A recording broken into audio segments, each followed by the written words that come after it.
Setting VMware untuk running Ubuntu. Create a new virtual machine. Pilih typical karena mudah settingnya.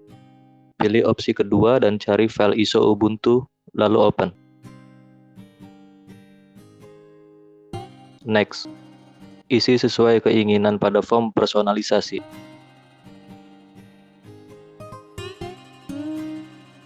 Next.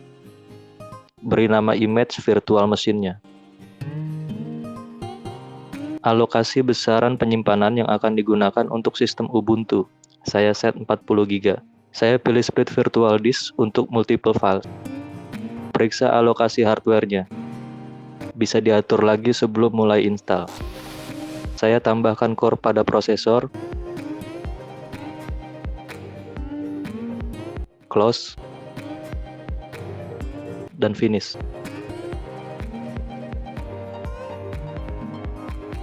Tunggu sampai selesai Ubuntu booting.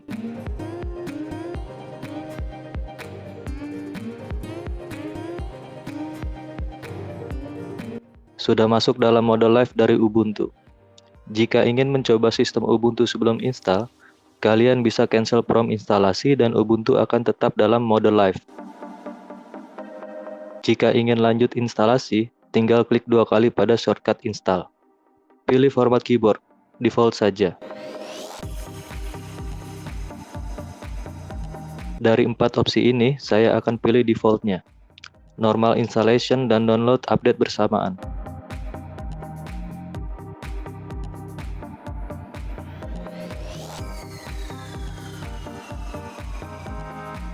Klik install now dan tunggu proses instalasi Ubuntu. Ubuntu sedang diinstal pada background VMware.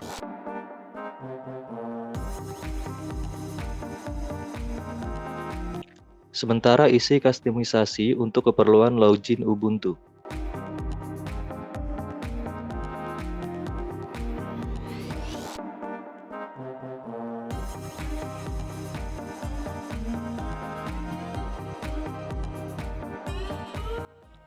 Sistem akan reboot dan relogin ke Ubuntu desktop.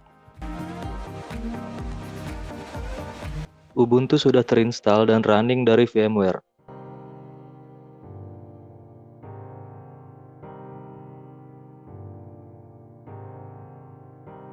Rubah display untuk menyesuaikan resolusi monitor yang digunakan.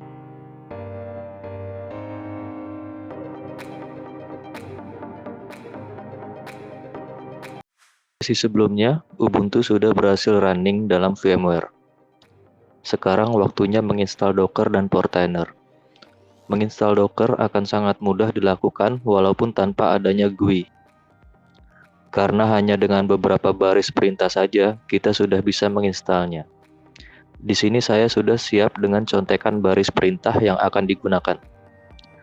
Contekan ini akan saya sertakan pada deskripsi, dan akan saya tambahkan referensinya. Pada baris pertama, memerintahkan sistem untuk mendownload GPG-Key Docker. Copy perintahnya satu persatu ke dalam terminal. Perintah kedua adalah untuk menambahkan link repositori untuk update Docker.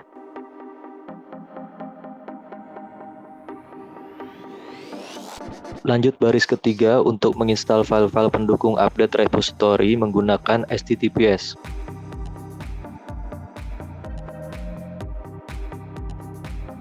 Kemudian lakukan update sistem Ubuntu dengan perintah sudo apt update, sudo apt upgrade, -y untuk menginstal upgrade otomatis.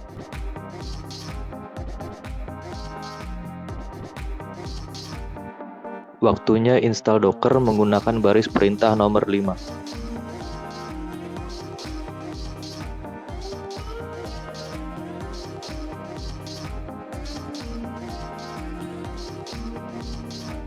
Jika terdapat error seperti ini, hiraukan saja dulu. Akan mudah di-fix nanti.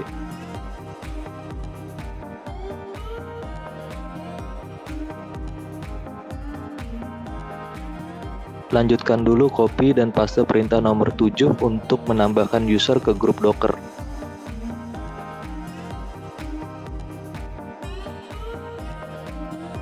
Lakukan reboot, tujuannya untuk mengaktifkan user mode dan fixing error Docker.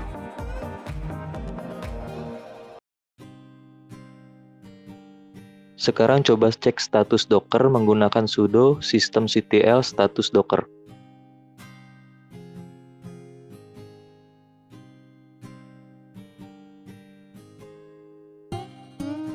Status Docker setelah restart sudah running dengan normal.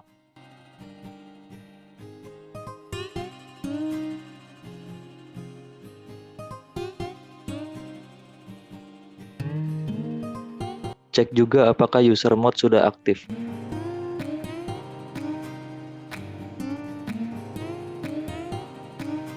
Caranya dengan menjalankan perintah Docker tanpa menggunakan sudo. Jika tidak terdapat permission warning, maka user mode sudah aktif. Dan tidak ada warning, artinya bisa lanjut untuk install Portainer.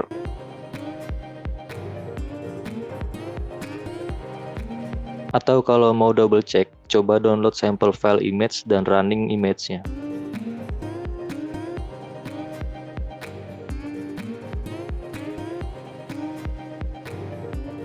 Image terdownload.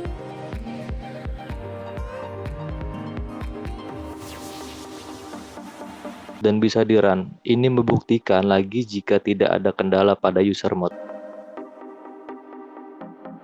Perintah pamungkasnya adalah 2 baris terakhir ini. Siapkan dulu volume untuk Portainer menyimpan datanya. Buat volumenya dengan baris perintah ke-13.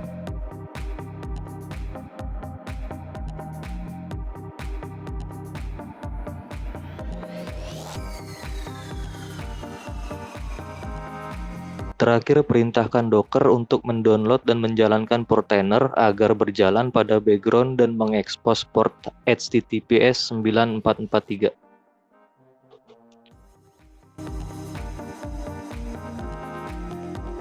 Cek status kontainer yang sedang berjalan pada Portainer dengan perintah Dr. PS.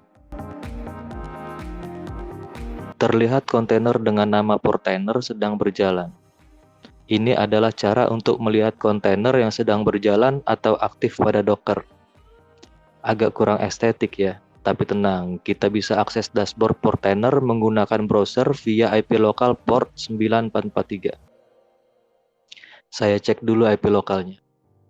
192.168.223.129 copy.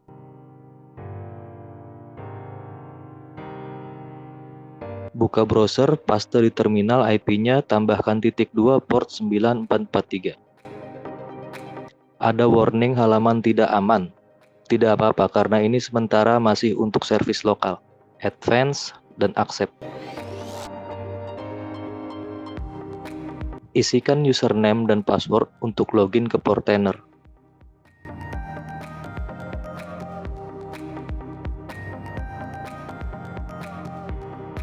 Dan inilah Portainer dashboardnya Docker kalau saya bilang.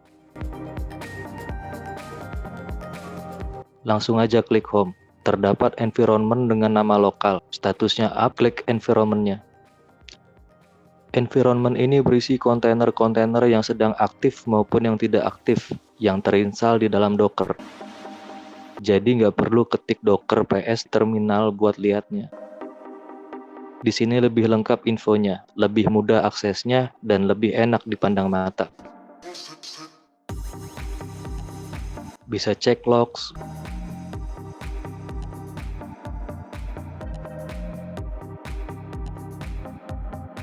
bisa cek resource,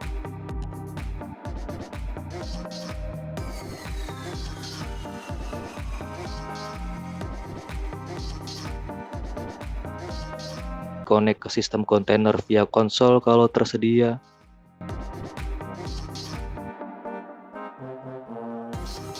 Konfigurasi,